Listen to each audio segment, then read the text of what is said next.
Diwartakan koran Radar Seluma.net, edisi Rabu, 21 Januari 2025, tokoh masyarakat Kabupaten Seluma, Edi Santoso, meminta aparat penegak hukum, atau APH, serius dan profesional dalam mendalami laporan dugaan korupsi pengelolaan anggaran Dinas Kominfo, atau Komunikasi dan Informatika tahun 2025.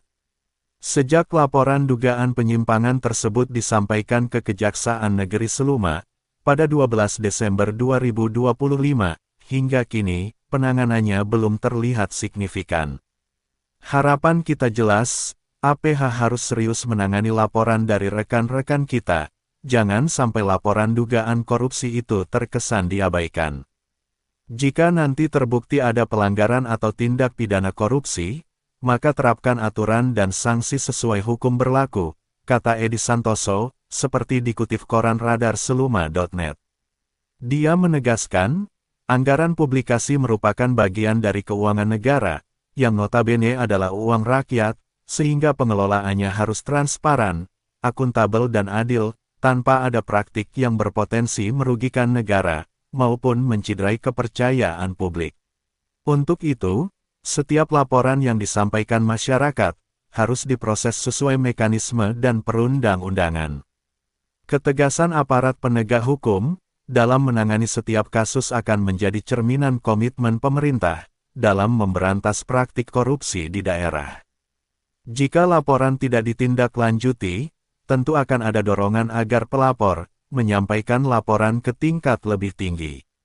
Namun saya masih yakin, Kejaksaan Negeri Seluma, akan bekerja profesional dan objektif, sesuai aturan yang berlaku, ujar Edi Santoso.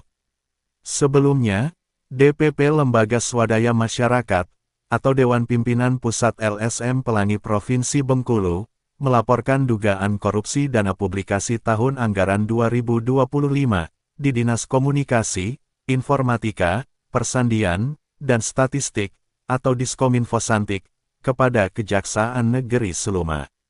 Dalam laporannya, juga sebagaimana diungkapkan koran Radar Seluma.net, ada 3 poin dugaan penyimpangan. Pertama, adanya dugaan top-up atau pengisian ulang anggaran, yang mengalir kepada Kepala Dinas Kominfosantik.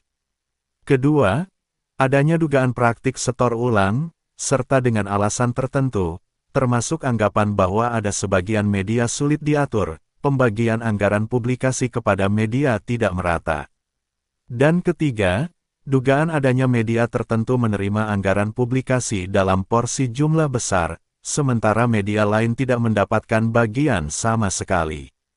Terpisah, data tertulis yang diterima redaksi Bintang TV, dari sumber yang meminta tidak disebut nama, menyebutkan, media yang mendapat alokasi dana publikasi dari Dinas Kominfosantik Kabupaten Seluma, tahun 2025, diantaranya, BETV, Rp34.500.000, BETV, Rp40.000.000, BETV, Rp125.000.000, BE Online, Rp10.000.000, BETV Online, Rp19.425.000. RB Koran, Rp28.000.000, RBTV, Rp120 juta, Tribun Bengkulu, Rp20 juta, Tribun, Rp127.650.000, Radar Informasi, Rp10 juta, Radar Seluma Koran, Rp27.500.000, Klikinfoberita.com, Rp14.374.500, Iko Bengkulu, Rp10 juta, dan Sinar Fakta, Rp10 juta. Berdasarkan data tersebut, alokasi dana publikasi Diskominfosantik Kabupaten Seluma, tahun 2025, sepertinya dominan dialokasikan hanya buat kelompok media BE, RB, Tribun, dan Radar. Padahal, tidak satupun dari media itu pemiliknya orang Bengkulu. Seluruhnya orang dari luar Bengkulu, ujar seorang pemilik media online, yang juga meminta tidak disebut nama, dengan alasan tidak mau dituding iri, karena tidak memperoleh jatah dana publikasi dari Diskominfosantik Seluma, di Seluma. Seperti diketahui, dalam kerjasama publikasi, Diskominfo Santik Seluma, juga hanya dengan media terverifikasi Dewan Pers, termasuk pemimpin redaksi dan wartawannya sudah bersertifikat UKW, sebagaimana Perbub 27, 2023, tentang penyebarluasan informasi penyelenggaraan pemerintah Kabupaten Seluma.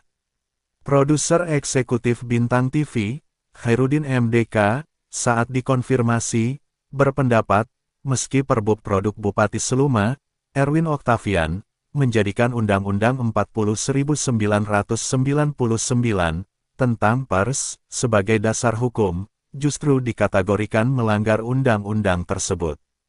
Tidak ada satu pasal atau satu ayat pun, di Undang-Undang 40.999 tentang pers, yang mengatur tentang media harus terverifikasi Dewan Pers, tidak ada.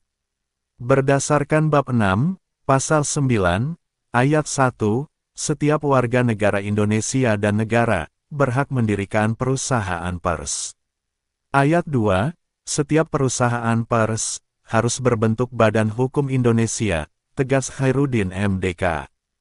Menjawab pertanyaan terkait Pasal 15, tentang Dewan Pers, Pasal 2, Dewan Pers melaksanakan fungsi, huruf F, mendata perusahaan pers.